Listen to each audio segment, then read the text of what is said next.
نحمده ونصلي على رسوله الكريم اما بعد فاعوذ بالله من الشيطان الرجيم بسم الله الرحمن الرحيم كلا بل تحبون العاجلة وتذرون الآخرة وجوه يومئذ ناظرة إلى ربها ناظرة ووجوه يومئذ باسرة تظن أن يفعل بها فاقرة كلا إذا بلغت التراقي وقيل من راق وظن أنه الفراق والتفت الساق بالساق إلى ربك يومئذ المساق فلا صدق ولا صلى ولكن كذب وتولى ثم ذهب إلى أهله يتمطى أولى لك فأولى ثم أولى لك فأولى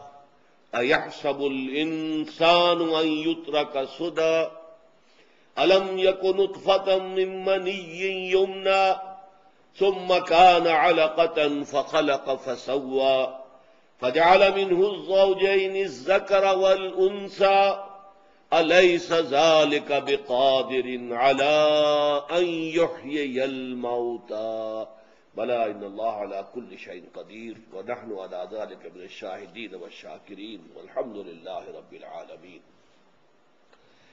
رب اشرح لي صدري ويسر لي أمري واحلل عقدة من لساني يفقهوا قولي اللهم ربنا ألهمنا رشدنا وأعذنا من شرور أنفسنا اللهم أرنا الحق حقا وارزقنا اتباعه وأرنا الباطل باطلا وارزقنا اجتنابه آمین یا رب العالمین۔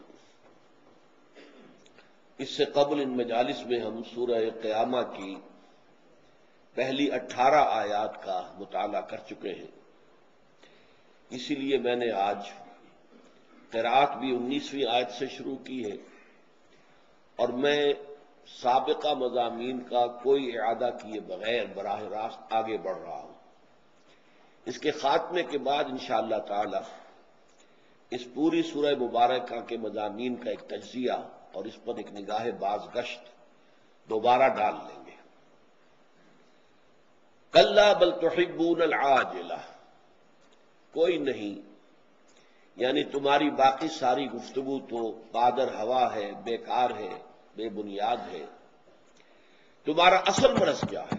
کلا بل تحبون العاجلہ، تم عاجلہ سے محبت کرتے ہو۔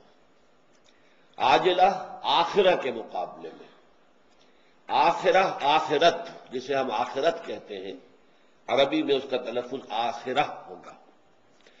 اس آخرہ کے مقابلے میں دو الفاظ آتے ہیں، ایک دنیا، دنیا جو ہے ادنا سے بنا ہے، ادنا قریب ترین شے، اس کا مؤنث جو ہے وہ دنیا ہے، کیونکہ دنیا کی زندگی فوری ہے، سامنے ہے، نقد ہے، اس کی مسرت جو ہے وہ بھی محسوس ہو جانے والی، اور اس کی مضرت اور تکلیف اور مصیبت جو ہے وہ بھی سامنے کی شے ہوتی ہے۔ تو آخرہ وہ ہے کہ جو بعد میں آنے والے نتائج ہیں۔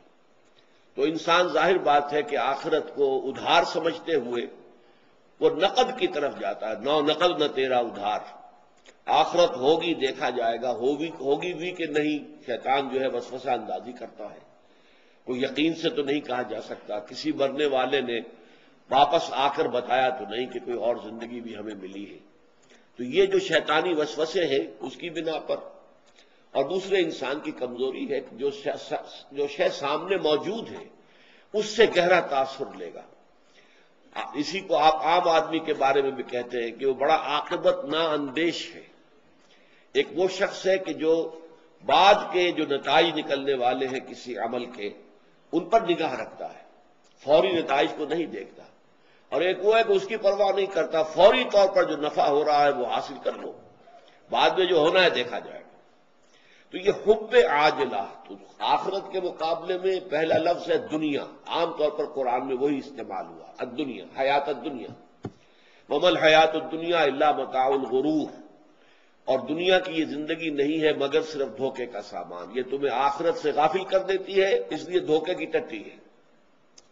لیکن اس کا مقابلے کا دوسرا لفظ ہے عاجلہ، عجلت سے، جو قریب ہے، فوری طور پر ہے، سامنے ہے، جس کے فائدے بھی فوری ہیں، نقد ہیں، اور جس کے نقصانات بھی جو ہے فوری ہیں۔ تم اصل میں عاجلہ کی محبت میں گرفتار ہو گئے ہو، تمہارا اصل سبب یہ ہے۔ کلا بل تحبون العاجلۃ وتذرون الآخرہ، اور آخرت کو تم چھوڑ بیٹھے ہو، اسے ذہنوں سے بھی دور کر دیا ہے، وہ تمہارے اس کے نتائج جو ہے وہ تمہاری نگاہوں کے سامنے رہتے ہی نہیں، اس کے عواقب کا تمہیں کوئی اندیشہ رہتا ہی نہیں۔ یہ ہے اصل مرض، کہنے کو کیسے ہوگا، کیسے ہوگا، کیسے دوبارہ اٹھائے جائیں گے، یہ جو باقی ساری باتیں جو ہیں یہ تمہارے دلائل ہیں، بہانے ہیں، اصل مرض یہ ہے۔ قرآن مجید میں یہ سورہ مبارکہ جو القیامہ، اسی کا جوڑا ہے اگلی سورت، سورۃ الدہر، اس میں بھی یہ الفاظ آئے ان ہؤلاء یحبون العاجلۃ ویذرون وراءہم یوما ثقیلا۔ اے نبی، یہ جو آپ کے مخالف ہیں، جو آپ کی دعوت کا انکار کر رہے ہیں، رد کر رہے ہیں، آپ سے جھگڑ رہے ہیں، ان کا اصل مرض کیا ہے؟ یہ لوگ جو ہیں جو عاجلہ سے محبت کر رہے ہیں، اور ان سے پیچھے جو آنے والا ایک دن ہے جو بڑا بھاری دن ہے، بھاری دن ہے، یوم القیامہ، اس کو انہوں نے سرے سے نظر انداز کر دیا۔ یذرون الآخرہ، کلا بل تحبون العاجلۃ وتذرون الآخرہ، تمہارا اصل مرض یہ ہے۔ اس میں یہ بھی سمجھ لیجئے کہ حب عاجلہ تو خیر بہت آگے کی شے ہے، لیکن عجلت پسندی جو ہے یہ ایسی شے ہے کہ جس سے کوئی انسان بھی محفوظ اور مامون نہیں ہے قطعی طور پر۔ یہ عجلت پسندی کے بارے میں فرمایا گیا ہے قرآن مجید میں، خلق الانسان من عجل، یہ سورہ انبیاء کی آیت نمبر 37 ہے۔ انسان کی تخلیق میں، خلقت میں عجلت پسندی شامل ہے۔ انسان عجلت پسندی ہی سے پیدا کیا گیا، خلق الانسان من عجل۔ سورہ بنی اسرائیل میں فرمایا کان الانسان عجولا، انسان جو ہے وہ جلد باز واقع ہوا ہے۔ پھر فرمایا گیا سورہ طٰہٰ میں، جب حضرت موسیٰ علیہ السلام اپنی قوم کو چھوڑ کر اور اللہ تعالیٰ سے کتاب تورات حاصل کرنے کے لیے کوہ طور پر وقت معینہ سے پہلے پہنچ گئے، تو انہیں تو خیال تھا کہ میرا شوق، میرا ذوق اللہ سے ملاقات کا، اللہ سے گفتگو کا، اس پر شاباش ملے گی۔ وہاں ایکسپلینیشن کال ہو گئی، وما عجلک عن قومک یا موسیٰ، اے موسیٰ وہ کون سی بات ہے جو تمہیں جلدی لے آئی ہے یہاں پر، اپنی قوم کو پیچھے چھوڑ کر تم آ گئے ہو وقت معین سے پہلے۔ قال عجلت الیک رب لترضی، حضرت موسیٰ نے عرض کیا کہ پروردگار میں تو جلدی کر کے آیا تیرے پاس تاکہ تو راضی ہو جائے، تو میرا شوق دیکھ، میرا اشتیاق دیکھ، اس لیے میں جلدی آ گیا۔ لیکن وہاں سے حکم کیا ملا؟ فَإِنَّا فَتَنَّا قَوْمَكَ مِن بَعْدِكَ وَأَضَلَّهُمُ السَّامِرِينَ، تو دیکھو تمہاری اس جلد بازی کا ایک نتیجہ نکل چکا ہے، ہم نے تمہاری قوم کو تمہارے بعد ایک فتنے میں مبتلا کر دیا ہے، اور سامری نے انہیں گمراہ کر دیا ہے۔ سامری نے جو بچڑا بنایا تھا اور اس کی پرستش کے اوپر بہت سے لوگ بنی اسرائیل میں سے آمادہ ہو گئے تھے۔ تو یہ جو عجلت پسندی ہے، یہ یوں سمجھیے کہ انسان کی سرشت میں داخل ہے۔ سرشتم کہتے ہیں گوندنے کو، یعنی یہ کہ جو عناصر گوندھ کر انسان بنایا گیا ہے اس کے اندر شامل ہے عجلت پسندی، جلدی، اور کوئی بھی جیسا کہ میں نے سرچ کیا اس سے بری نہیں ہے۔ حضرت موسیٰ علیہ السلام نے، چاہے وہ عجلت خیر میں ہو چاہے شر میں ہو، خیر میں بھی عجلت نہیں ہونی چاہیے۔ وہ جو ہم کہتے ہیں کہ سہج پکے سو میٹھا ہو، ایک چیز تدریجاً، رفتہ رفتہ، اپنا ایک وقت مناسب لے کر جو چیز تیار ہوتی ہے وہ پختہ ہوتی ہے، وہ بہتر ہوتی ہے۔ اسی طریقے سے قرآن مجید میں نبی اکرم صلی اللہ علیہ وسلم کو بھی مخاطب کر کے عجلت پسندی سے کئی معاملات میں روکا گیا ہے۔ ابھی تو ہم پڑھ چکے ہیں وہ آیات، وَلَا تُحَرِّكْ بِهِ لِسَانَكَ لِتَعْجَلَ بِهِ، یہ عجلت کا لفظ تھا جو ہم نے پڑھا۔ آپ اپنی زبان کو تیزی سے حرکت نہ دیں کہ جلدی سے اس قرآن کو حاصل کر لیں. اس کا ایک معین ہے، شیڈیول ہے، اس کے مطابق وقفے وقفے سے ہم نازل کریں گے.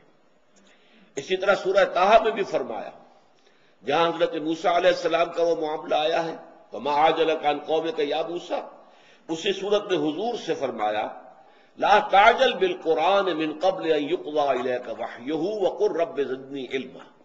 اے نبی، قرآن مجید کے لیے بھی جلدی نہ کیجیے اس سے قبل کہ اس کی وحی کا جو وقت ہے وہ پورا ہو. اسی طرح فرمایا ہے سورہ مریم میں ولا تعجل علیہم. ایک اور بات جو نبی اکرم صلی اللہ علیہ وسلم کے اور عام مسلمانوں کے ذہنوں میں آتی تھی وہ یہ تھی کہ ان کفار کی رسی کب تک دراز کی جائے گی، کب تک انہیں مہلت دی جائے گی. ان کے مظالم کی انتہا ہو چکی ہے، جس طریقے سے مسلمانوں کو ٹارچر کر رہے ہیں، آخر کب تک انہیں ملے گی مہلت؟ فرمایا لا تعجل علیہم، جلدی نہ کیجئے ان کے بارے میں، یعنی ان پر کوئی عذاب الہی جلدی آ جائے نہیں. اس میں بھی اللہ تعالیٰ کی اپنی حکمت ہے، اس کا اپنا ایک نظام ہے. ہر قوم کے لیے اس نے ایک مہلت معین کی ہے، وہ مہلت پوری نہ ہو جائے اس وقت تک عذاب نہیں آتا. اس لیے آپ اس معاملے میں بھی جلدی نہ کریں. اسی طریقے سے آتا ہے وَاصْبِرْ كَمَا صَبَرَ أُولُو الْعَزْمِ مِنَ الرُّسُلِ وَلَا تَسْتَعْجِلْ لَهُمْ. اور اے نبی صبر کیجئے جیسے کہ ہمارے بڑے بڑے اولو العزم رسول جو ہیں وہ صبر کرتے رہے. ذرا یاد کیجئے حضرت نوح نے 950 برس تک صبر کیا ہے. بہرحال یہ ہے کَلَّا بَلْ تُحِبُّونَ الْعَاجِلَةَ وَتَذَرُونَ الْآخِرَةَ وُجُوهٌ يَوْمَئِذٍ نَاظِرَةٌ. اب یہاں نقشہ کھینچا جا رہا ہے میدان حشر کا. جیسا کہ میں نے پہلے بھی آپ کو بتایا تھا کہ جب ہائی سکولز کے اندر جب ہم تھے تو 1 اپریل کو رزلٹ ڈکلیئر ہوتا تھا، سب کھڑے ہوتے تھے، تمام کلاسز جو ہے 5ویں سے لے کر، اب تو خیر ہائی سکول 6 سے شروع ہوتا ہے، پہلے وہ 5ویں سے تھا. سب کھڑے ہوتے تھے. ابھی رزلٹ کا اعلان ہونا ہے لیکن رزلٹ جو ہے وہ لڑکوں کے ماتھے پر لکھا ہوا نظر آتا تھا. کسی کا چہرہ اترا ہوا معلوم ہے اس نے فیل ہونا، اسے معلوم ہے. بل الانسان علی نفسہ بصیرہ، انسان جو ہے اپنے نفس پر خود بصیرت کا حامل ہے، جانتا ہے میں کتنے پانی میں ہوں، کہاں کھڑا ہوں، جانتا ہے میں نے کیا کیا تھا امتحان کے اندر. وہی نقشہ ہوگا قیامت کے دن. وجوہ یومئذ ناظرہ، بہت سے چہرے ہوں گے اس روز تر و تازہ کھلے ہوئے. الی ربہا ناظرہ، وہ اپنے رب کی رحمت کے امیدوار ہوں گے. ایک تو اس کو انتظار کے معنی میں ناظرہ لیا گیا ہے، اور ایک ناظرہ اپنے لفظی معنی میں دیکھتے ہوئے ہوں گے اپنے پروردگار کی طرف. اس سے ایک مسئلہ نکلتا ہے کہ اللہ تعالیٰ کا کوئی دیدار، اس کی کسی شان کا ظہور جو ہے وہ عین میدان حشر میں بھی ہوگا، لیکن وہ دیدار حاصل کر سکیں گے صرف اہل ایمان. اس لیے کہ کلا انہم عن ربہم لمحجوبون، سورہ مطففین میں فرمایا گیا جو کافر ہوں گے وہ اس دن قیامت کے دن حجاب میں رہیں گے، پردے میں رہیں گے، محجوب ہوں گے، وہ اللہ کا وہ دیدار نہیں کر پائیں گے جو دیدار کے اللہ تعالیٰ کا اہل ایمان کو حاصل ہوگا عین حشر کے میدان میں. لہذا اس کے دونوں معنی ہو سکتے ہیں. وجوہ یومئذ ناظرہ، بہت سے چہرے ہوں گے اس دن تر و تازہ کھلے ہوئے، خوش و خرم. وَوُجُوهٌ يَوْمَئِذٍ إِلَىٰ رَبِّهَا نَاظِرَةٌ، اور وہ اپنے رب کی طرف دیکھتے ہوئے ہوں گے یا اپنے رب کی رحمت کے امیدوار ہوں گے، منتظر ہوں گے. وَوُجُوهٌ يَوْمَئِذٍ بَاسِرَةٌ، بہت سے چہرے اس دن ہوں گے اداس، سوکھے ہوئے، پشمردہ. تَظُنُّ أَن يُفْعَلَ بِهَا فَاقِرَةٌ، انہیں یہ یقین ہوگا، یہ گمان ہوگا، گمان واثق ہوگا کہ اب ان کے ساتھ وہ سلوک کیا جائے گا جو کمر کو توڑ کر رکھ دے گا. انہیں معلوم ہے کہ یہ ہونا ہے. یہ تو جو کچھ رسولوں نے کہا تھا پورا پورا سچ ہو گیا، باعث بادل موت ہو گیا، ہم دوبارہ اٹھا لیے گئے جیسا کہ وہ کہتے تھے. ہم انکار کرتے رہے لیکن وہ واقعہ تو صحیح نکلا. اب ہم حاضر ہیں یہاں پر پروردگار کے سامنے کھڑے، انہیں معلوم ہوگا کہ اب ہمارے ساتھ جو سلوک ہونے والا ہے وہ کیا ہے. یہ نقشہ قرآن مجید میں اور جگہوں پر بھی کھینچا گیا ہے. چنانچہ سورہ عبس میں فرمایا گیا وجوہ یومئذ مسفرہ ضاحکۃ مستبشرہ. ووجوہ یومئذ علیہا غبرہ ترہقہا قطرہ، بہت سے چہرے ہوں گے اس روز روشن، مسفرہ، روشن، ضاحکۃ، اور مسکراتے ہوئے ہوں گے، ان کے چہروں کے اوپر ایک ہنسی کی کیفیت ہوگی، ضاحکۃ مستبشرہ، اور وہ بشارتیں حاصل کر رہے ہوں گے، انہیں امید ہوگی کہ اللہ تعالیٰ کی طرف سے روح و ریحان و جنت و نعیم کی جو ہے نوید نافذہ اب ملنے والی ہے۔ اب ہماری جو بھی دنیا میں ہم نے کوششیں کی تھی، محنتیں کی تھی، ایثار کیا تھا، قربانیاں دی تھی، ان کا صلہ ہمیں ملنے والا ہے۔ اب وہ خلاقوں سے ہم نوازے جائیں گے۔ وجوہ یومئذ مسفرہ ضاحکۃ مستبشرہ ووجوہ یومئذ علیہا غبرہ، بہت سے چہرے ہوں گے کہ ان کے اوپر گرد پڑی ہوئی ہوگی، جیسے گرد آلود چہرہ ہوتا ہے، غبار ہوگا ان کے اوپر، اور ان کا حال کیا ہوگا؟ ترہقہا قطرہ، مایوسی، نا امیدی کی سیاہی جو ہے وہ ان کے چہروں پر چھائی ہوئی ہوگی۔ اولئک ھم الکفرۃ الفجرہ، وہی لوگ ہوں گے کہ جو کافر تھے دنیا میں، فاجر تھے، فاسق تھے۔ تو یہ نقشہ ہے عین میدان حشر کا۔ اب اس کے بعد ایک اور نقشہ سامنے آ رہا ہے۔ کلا، کچھ نہیں، چھوڑو ان باتوں کو۔ ایک تو بڑی قیامت ہے جو ہوگی، بڑی الساعہ، بہت بڑا جو ہے اس کائنات کے اندر جو زلزلہ آنے والا ہے، ان زلزلۃ الساعۃ شیء عظیم۔ ایک چھوٹی قیامت بھی ہے، وہ چھوٹی قیامت جس کی تلوار ہم میں سے ہر شخص کی گردن پر لٹکی ہوئی ہے، کچھ معلوم نہیں کب وہ تلوار گرے اور ہمارا خاتمہ ہو جائے۔ وہ چھوٹی قیامت موت ہے۔ حضور نے فرمایا من مات فقد قامت قیامتہ، جو مر گیا اس کی قیامت تو قائم ہو گئی، اس لیے کہ اب کچھ کمانے کا وقت ختم ہوا۔ جیسے امتحان میں کہا جاتا تھا stop writing, time is over, اب تمہارے کچھ لکھنے لکھانے کا، کچھ نمبر حاصل کرنے کا وقت ختم ہو چکا، بس جو لکھ چکے لکھ چکے، وقت ختم ہو گیا، اب تو نتیجے کا انتظار کرو۔ اب وہ قیامت صغریٰ، کلا اذا بلغت التراقی، جب جان آ کر ان ہنسلیوں کے اندر پھنس جائے گی۔ جب نزع کا عالم ہوتا ہے تو آخری وقت میں گھنگرو سا بولتا ہے یہ حلق کے اندر آ کر، معلوم ہوتا ہے کہ پورے جسم سے جان سلب کی جا چکی، اب یہاں آ گئی ہے۔ کلا اذا بلغت التراقی وقیل من راق، اور اس وقت کہیں گے ہے کوئی جھاڑ پھونک کرنے والا؟ علاج تو ہم نے کرا لیے تھے، معالجوں نے جواب دے دیا تھا، ہم نے ڈاکٹری علاج کرا لیا، ہم نے حکیمی علاج کرا لیا، ہم نے ٹونے ٹوٹکے سب کروا لیا، کوئی ہے جھاڑ پھونک کرنے والا؟ کوئی ہے جو بچائے؟ یہ جا رہا ہے ہمارا عزیز۔ وقیل من راق وظن انہ الفراق، اور جس شخص پر وہ کیفیت بیت رہی ہے اسے اب یقین ہو گیا ہے کہ اب فراق ہے، جدائی ہے، اب بیوی سے جدائی ہے یا شوہر سے جدائی ہے، اب اولاد سے جدائی ہے، رشتہ داروں سے جدائی ہے، وہ گھر جو بنایا تھا بڑے شوق سے اب اس سے نکلنا ہے، وہ ساز و سامان جو اکٹھا کیا تھا بڑے شوق کے ساتھ اب اس سب کو چھوڑ کر جانا ہے۔ وَظَنَّ أَنَّهُ الْفِرَاقُ وَالْتَفَّتِ السَّاقُ بِالسَّاقِ، اور پنڈلی پنڈلی سے لپٹ جائے گی۔ یہ نزع کے عالم کے اندر جو ہے وہ ٹانگیں جو ہے ایک دوسرے کے ساتھ لپٹتی ہیں۔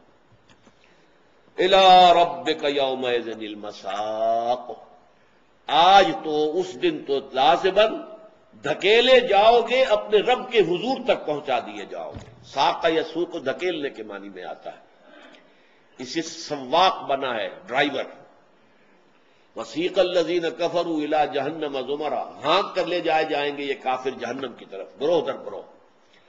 مساق، ہانکے جانے کی جگہ کہاں ہے؟ الی ربک یومئذ المساق، اب کوئی جائے پناہ نہیں، کوئی جائے فرار نہیں، اب تو لازماً تمہیں اپنے رب کے حضور ہی میں حاضر ہونا ہے، اور تمہیں دھکیل دھکیل کر فرشتے وہاں لے جائیں گے۔ فلا صدق ولا صلی، اب یہ نقشہ کھینچا جا رہا ہے۔ متکبرین، معاندین، جو مغرور تھے، اپنی سرداری کے نشے میں تھے، اپنے سرمایہ داری کے نشے میں تھے، مشرکین مکہ، ان کے سردار، ان کے چودھری، انہوں نے یہ سب کچھ سنا، فلا صدق ولا صلی، نہ تصدیق کی نہ نماز پڑھی۔ تصدیق کرتے تو اللہ اپنے رب کو پہچانتے، پھر نماز ادا کرتے۔ انہوں نے تصدیق ہی نہیں کی، توجہ ہی نہیں دی۔ ثم ذهب الى اهله يتمتع، پھر چل دیا سن کر سب کچھ اپنے گھر والوں کی طرف، اپنے اہل و عیال کی طرف اکڑتا ہوا۔ یہ ان کے تکبر کا نقشہ، اس سورہ مبارکہ میں پھر ہم جائزہ لیں گے۔ یہ نقشے جو ہیں، جس کو تصویر لفظی کہیں، ایک تصویر وہ ہے کہ جو آپ نے کیمرے سے لے لی ہے اور وہ سارے عکس آ گئے جو کہ تو، ایک الفاظ میں کسی منظر کو کھینچ دینا، اس کا نقشہ الفاظ کے اندر۔ تو یہ کئی تصاویر لفظی جو ہیں اس سورہ مبارکہ میں موجود ہیں۔ فلا صدق ولا صلی ولکن کذب وتولی، بلکہ اس نے جھٹلایا، بجائے تصدیق کرنے کے جھٹلایا اور پیٹھ موڑ لی، چل دیا۔ ثم ذهب الى اهله يتمتع، پھر وہ اپنے اہل و عیال کی طرف، گھر والوں کی طرف چلا، اینڈتا ہوا، اکڑتا ہوا۔ اولا لک فاولا ثم اولا لک فاولا، اس کے بارے میں ذرا بحث ہے۔ یہ لفظ جو ہے یہ کہاں سے بنا ہے؟ ایک رائے یہ کہ ویل سے بنا ہے، لیکن مقلب ہو گیا، الٹا کیا گیا، ویل اولا، یعنی بڑی ہلاکت ہوگی، ویل للمطففین۔ تو یہ ویل کا لفظ قرآن مجید میں بہت آتا ہے، ویل یومئذ للمکذبین، کتنی مرتبہ آیا ہے سورہ مرسلات کے اندر۔ تو تباہی ہے تیرے لیے، اور پھر تباہی ہے، اور پھر تباہی ہے، اور پھر تباہی ہے، تباہی پر تباہی ہے، بربادی پر بربادی ہے، تیرے لیے مصیبت پر مصیبت ہے۔ اَیَحْسَبُ الْإِنسَانُ أَن يُتْرَكَ سُدًى، کیا انسان یہ سمجھتا ہے کہ اسے یوں ہی چھوڑ دیا جائے گا، بغیر کسی باز پرس کے، بغیر کسی حساب کتاب کے، بغیر کسی جزا و سزا کے؟ کیا انسان کا یہ گمان ہے؟ جو چاہے کر لے، جس پر چاہے ظلم کر لے، جس کا چاہے خون پی جائے، جس کا چاہے مال ہڑپ کر جائے، جس کی چاہے جان لے لے، کوئی پکڑ نہیں ہوگی، کوئی کہیں جواب دہی نہیں ہوگی۔ اَیَحْسَبُ الْإِنسَانُ أَن يُتْرَكَ سُدًى، اس کے بعد اب پھر نقشہ کھینچا جا رہا ہے۔ ذرا اپنی پیدائش پر غور کریں۔ الم یک نطفۃ من منی یمنیٰ، کیا یہ انسان اکڑنے والا، اینڈنے والا، تکبر کرنے والا، غرور کرنے والا، کیا اس کی اصل جو ہے وہ گندے پانی کی ایک بوند نہیں ہے جو ٹپکا دی گئی تھی؟ الم یک نطفۃ من منی یمنیٰ، منی کی ایک بوند جو ٹپکا دی گئی۔ ثم کان علقۃ فخلق فسویٰ، پھر وہ ایک علقہ بن گئی، ایک چیز کے جو معلق ہو جاتی ہے، لیچ جسے ہم کہتے ہیں، اسی طرح رحم مادر کے ساتھ چمٹ کر اور وہ لٹکنے لگتی ہے، علقہ۔ فخلق فسویٰ، پھر اس کو اللہ نے تخلیق فرمایا، مختلف مراحل میں سے گزارا، نطفے سے علقہ، علقہ سے مضغہ، اور اس کے بعد اس میں ہڈیوں کا پیدا ہونا، اور پھر اس کے اوپر گوشت کا چڑھنا۔ یہ سارا کام ہم نے کیا، تو وہ انسان یہ سمجھتا بیکار کیا، بے مقصد کیا، اس کا کوئی نتیجہ نکلنے والا نہیں ہے۔ اللہ تعالیٰ کا کوئی عمل جو ہے بے نتیجہ نہیں ہے، بغیر غرض و غایت کے نہیں ہے، بغیر حکمت کے نہیں ہے۔ الم یک نطفۃ من منی یمنیٰ ثم کان علقۃ فخلق فسویٰ فجعل منہ الزوجین الذکر والانثیٰ، پھر غور کرو ہماری خلاقی پر، ہم نے اسی گندے پانی کی بوند سے، اور یہ تو بوند کہا جا رہا ہے، آج ہم جانتے ہیں مائکروسکوپک شے، سپرمیٹوزوان جو ہے مرد کا وہ بھی، اور اوون جو ماں کی طرف سے آتا ہے، مائکروسکوپک چیزیں ہیں، ایک ایک سیل دیکھی نہیں جا سکتی، اور اس سے کیا کچھ بنا دیا اللہ نے۔ سقراط بھی وہیں سے بنا، اور بقراط بھی وہیں سے بنا، اور افلاطون بھی وہیں سے بنا، اور ارسطو بھی وہیں سے بنا، اور انبیاء بھی اسی سے وجود میں آئے، اور سب کے سب جو ہے اولیاء اللہ بھی وہیں سے بنے۔ کہاں سے بنے؟ سب وہیں سے بنے۔ پھر یہ دیکھو کہ اسی میں سے کسی کو مرد بنا دیا، کسی کو عورت بنا دیا۔ ان کے جسمانی نظام، ان کا جو سائیکولوجیکل سٹرکچر ہے، ہر چیز کو تم دیکھو گے کہ مختلف، لیکن اسی ایک نطفے میں سے بنا آ رہا، چلا آ رہا ہے۔ فجعل منہ الزوجین، جوڑے بنا دیے، الذکر والانثیٰ، جن میں کہ مذکر بھی ہے، مؤنث بھی ہے۔ مرد بھی ہیں، عورت بھی ہے، بیٹے بھی ہیں، بیٹیاں بھی ہیں۔ یہ معاملہ جو ہے میں نے کئی دفعہ آپ کو بتایا ہے، یہ جو امبریولوجی سے متعلق حقائق قرآن مجید میں بیان ہوئے ہیں، علم جنین جو ہے امبریولوجی، کہ رحم مادر میں وہ منی کی بوند اور پھر ماں کی طرف سے آنے والا ایک سیل، یہ تو دنیا کو معلوم ہی نہیں تھا کہ ماں کی طرف سے بھی کوئی حصہ آتا ہے۔ یہ تو اگلی سورت جو ہے سورہ دہر کے اندر آپ کو ملے گا، انا خلقنا الانسان من نطفۃ امشاج، ہم نے انسان کو پیدا کیا ملے جلے نطفے سے، یعنی یہ کہ اس میں دو حصے آ کر ملتے ہیں، ایک باپ کی طرف سے سپرمیٹوزوون آتا ہے اور ایک ماں کی طرف سے اووم آتا ہے، ملتے ہیں وہ، پھر یہاں سے زائگوٹ بنا اور پھر انسان کی تخلیق شروع ہوئی۔ تو نطفۃ امشاج نبتلیہ فجعلناہ سمیعا بصیرا، اور یہ اس صورت اور اگلی صورت کے درمیان جیسا کہ میں نے عرض کیا تھا کہ یہ آپس میں بہنے ہیں، یہ جوڑا ہے ایک دوسرے کا، جیسے اس میں فرمایا گیا ان ہؤلاء یحبون العاجلۃ وَيَذَرُونَ وَرَاءَهُمْ يَوْمًا ثَقِيلًا، یہ سورہ دہر میں، اور سورہ قیامہ میں ہم پڑھ چکے ہیں کَلَّا بَلْ تُحِبُّونَ الْعَاجِلَةَ وَتَذَرُونَ الْآخِرَةَ۔ اسی طرح جو اینڈ ہوا ہے سورہ قیامہ کا، أَلَمْ يَكُن نُطْفَةً مِّن مَّنِيٍّ يُمْنَىٰ ثُمَّ كَانَ عَلَقَةً فَخَلَقَ فَسَوَّىٰ فَجَعَلَ مِنْهُ الزَّوْجَيْنِ الذَّكَرَ وَالْأُنثَىٰ، تو گویا کہ اسی کے ساتھ آگے سورہ دہر شروع ہو رہی ہے، هل أتى على الإنسان حين من الدهر لم يكن شيئا مذكورا إنا خلقنا الإنسان من نطفة أمشاج نبتليه فجعلناه سميعا بصيرا۔ کیا انسان پہ ایسا بھی کوئی وقت آیا تھا کہ نہیں کہ وہ کوئی قابل ذکر شے نہیں تھا؟ اب منی کا لفظ جو ہے جو استعمال کیا سورہ قیامہ میں، اس کو ریپیٹ نہیں کیا، کوئی شخص بھی یہ لفظ اپنی زبان پر لانا پسند نہیں کرتا، تو فرمایا شیئا مذکور نہیں تھا، هل أتى على الإنسان حين من الدهر لم يكن شيئا مذکورا۔ ایک وقت وہ تھا اس کی تخلیق کے دوران جبکہ وہ ایک ایسی شے کی کیفیت میں تھا کہ جس کا تذکرہ بھی پسند نہیں کیا جاتا، قابل ذکر شے نہیں تھی۔ انا خلقنا الانسان من نطفة امشاج نبتلیہ فجعلناہ سمیعا بصیرا، ہم نے اسے مخلوط نطفے سے بنایا ہے، ملے جلے نطفے سے بنایا ہے، مرد اور عورت کی طرف سے دونوں طرف سے آنے والے شے سے بنایا۔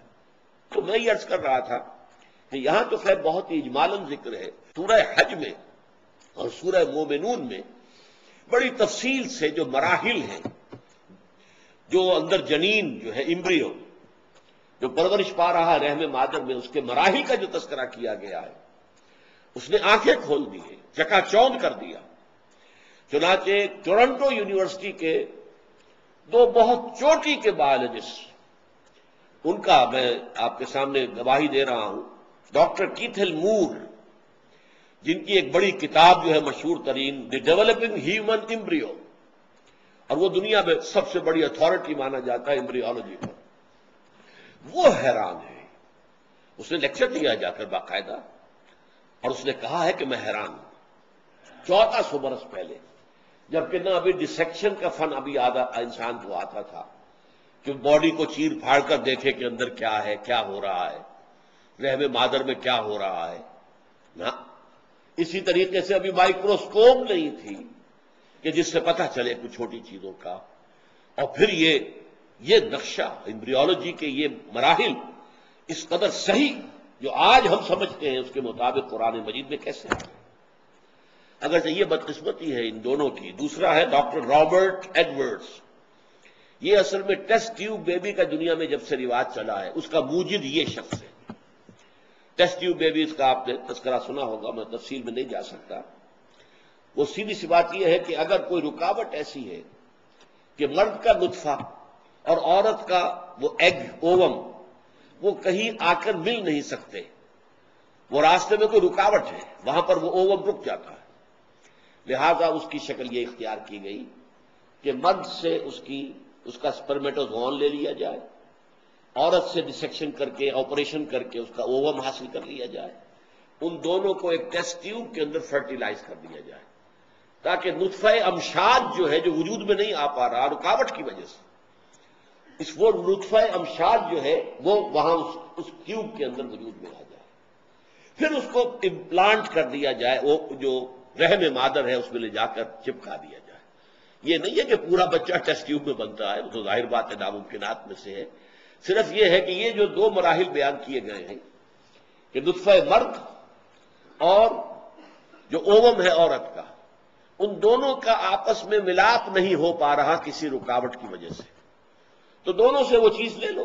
اور اس کے بارے میں فتویٰ یہی ہے کہ اگر شوہر جو واقعتاً جن کی نکاح ہوا ہے شوہر کا نطفہ ہو اور جو اس کی جو منکوحہ بیوی ہے اس سے اوم حاصل کیا جائے اور یہ ٹیسٹ ٹیوب میں کام کر لیا جائے تو اس میں ہرگز کوئی شے حرام نہیں ہے۔ لیکن یہ کسی اور مرد کا یا کسی اور عورت کا اس کے درمیان اگر کیا جائے گا تو وہ پھر زنا شمار ہوگا، وہ پھر جائز نہیں ہے۔ یہ علماء کا فتویٰ ہے۔ ٹیسٹ ٹیوب بیبی کا انہوں نے کلیتاً انکار نہیں کیا، بلکہ یہ کہ جائز ہے اگر جو منکوحہ آپس میں ہے بیوی اور مرد، بیوی اور شوہر، تو ان کا اگر معاملہ ہو تو ٹھیک ہے۔ بہرحال میں گواہی یہ دے رہا تھا کہ ان دونوں نے یہ کہا ہے کہ حیرت ہوتی ہے کہ قرآن مجید میں آج سے 1400 برس قبل علم جنین کے یہ حقائق کیسے آ گئے۔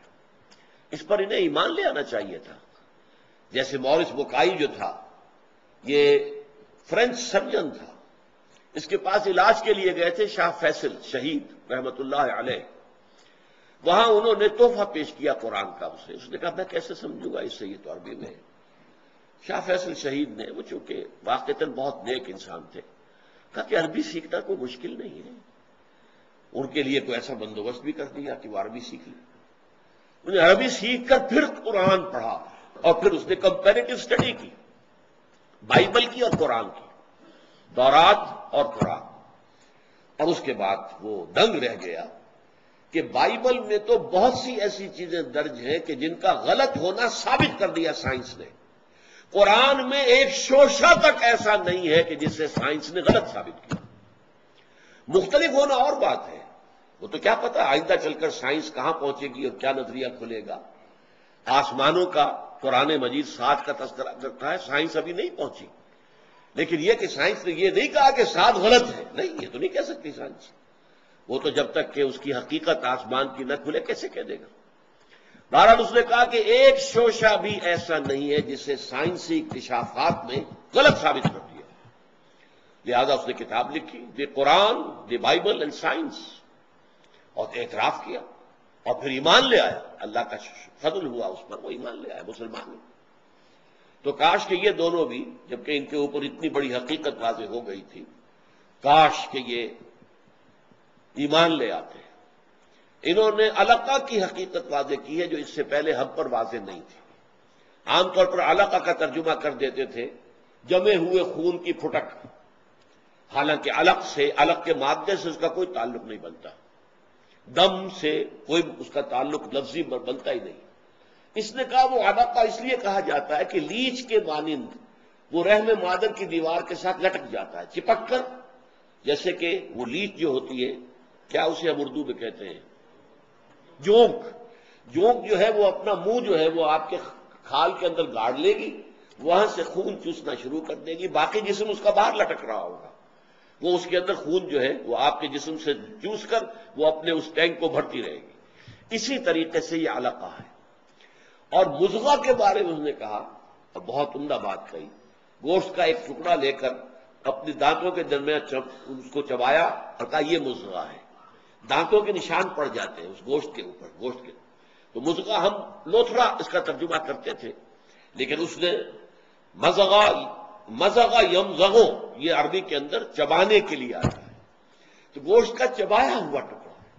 تو بعض چیزیں جو ہے وہ ان کی اس طرح کی نشاندہی سے ہم پر مزید واضح ہو گئی ہیں، لیکن یہ ہے کہ واقعتاً جو علم جنین ہے، ایمبریولوجی، اس کے اعتبار سے قرآن مجید میں بہت آیات ہیں اللہ تعالیٰ کی، نشانیاں ہیں اللہ کی خلاقی کی۔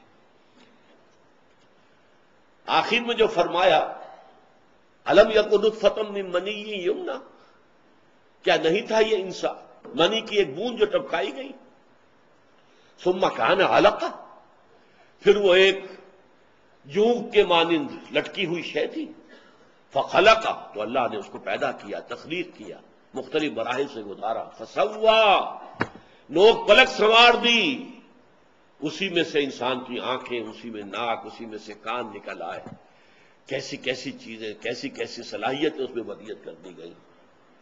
فجعل منہ الزوجین الذکر والانثی، اور پھر اس میں سے جوڑے بنا دیے، کوئی مذکر کوئی مؤنث، کوئی لڑکا کوئی لڑکی.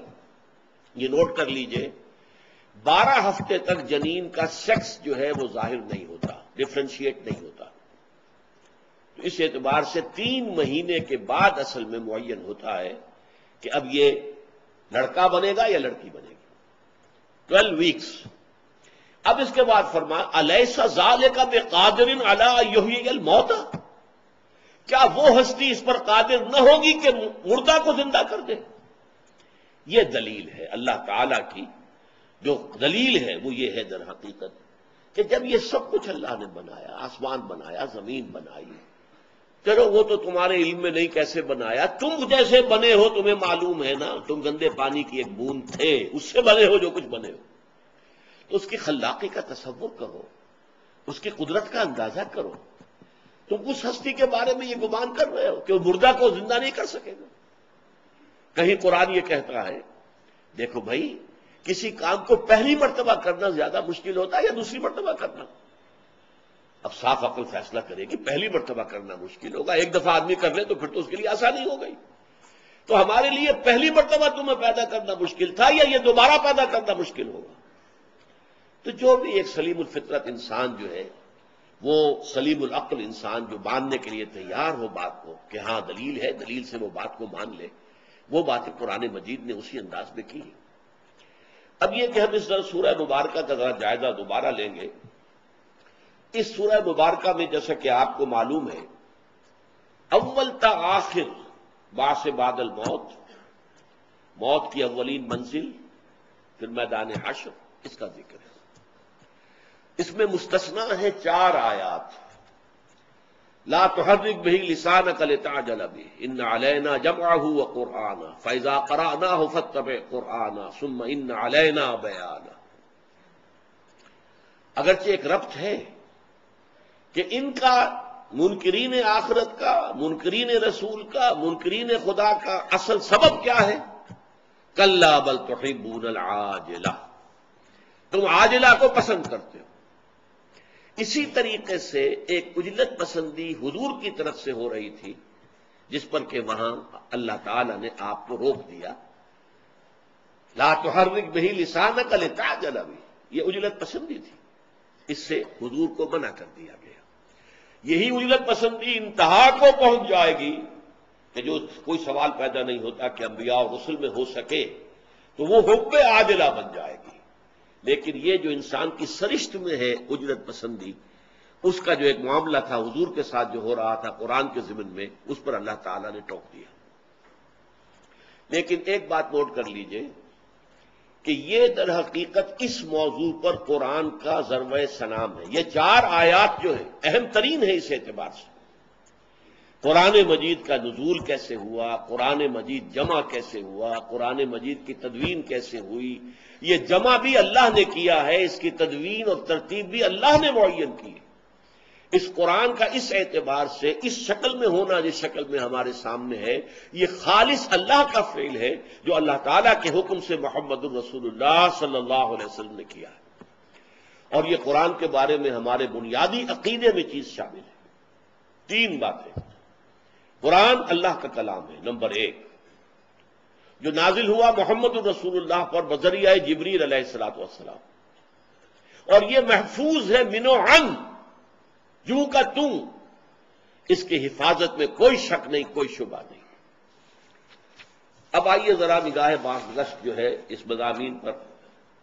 اس سورہ مبارکہ کا عمود بعث بعد الموت کا اس بات اور اس پر اعتراضات کا رد. لیکن بعث کے لیے استدلال کیا آیا ہے؟ دوبارہ اٹھائے جانے کے لیے، اخروی زندگی کے لیے، بعث بعد الموت کے لیے استدلال مثبت بھی ہے، منفی بھی ہے.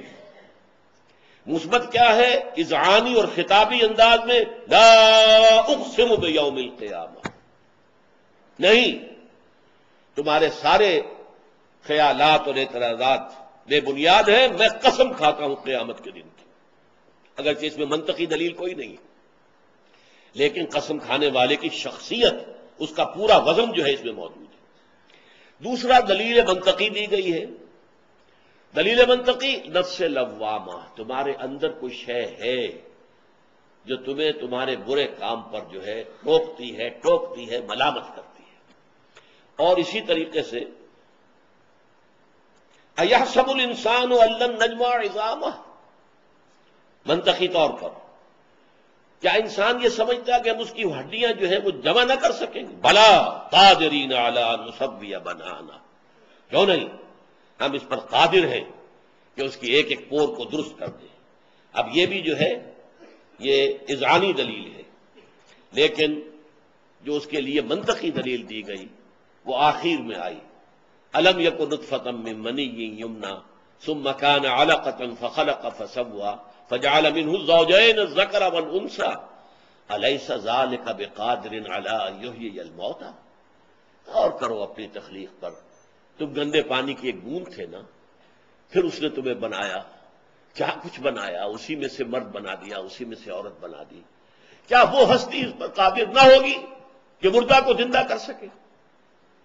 ذرا سی بھی سلامتی تباہ ہو اور سلامتی فطرت ہو، اس کا جواب فوراً آئے گا، بلا پروردگار یقینا، جب تو ہر شے پر قادر ہے، تو گندے پانی کی ایک بوند سے انسان بنا کر کھڑا کر دیتا ہے، تو نے اس کائنات کو پیدا کیا، آسمان اور زمین کو پیدا کیا ہے، تو تیرے لیے قطعاً مشکل نہیں ہے کہ تو مردوں کو زندہ کر سکے۔ دوسری بات یہ کہ انکار جو کرتا ہے بعث بعد الموت کا، اس کا سبب کیا ہے؟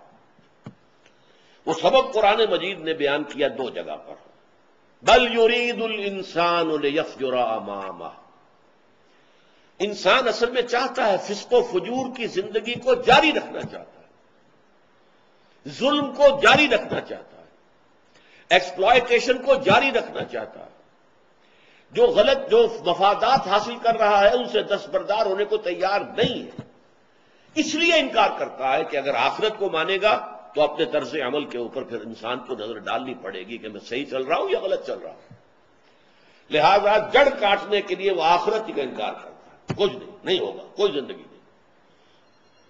پھر اسی برس کو دوبارہ بیان کیا، کلا بل تحبون العاجلہ وتذرون الآخرہ، تمہاری گھٹی میں عاجلہ کی محبت پڑی ہوئی ہے، یہ دنیا نقد ہے، اس کے منافع بھی نقد، اس کے نقصانات بھی نقد، اس کی مسرتیں بھی فوری اور اس کی تکالیف بھی فوری، تم اس کی محبت کے اندر گرفتار ہو گئے ہو اور آخرت کو اس وجہ سے تم نے اوجھل کر دیا، اپنی نگاہوں سے دور کر دیا۔ پھر اس سورہ مبارکہ میں تین، جس کو میں نے کہا تھا تصاویر لفظی، قیامت صغریٰ کا منظر، جہاں سے ہمارا یہ عالم آخرہ شروع ہوتا ہے، میں نے حدیث آپ کو سنائی تھی، من مات فقط قامت قیامت، وہ نقشہ کھینچا ہے نزع کا،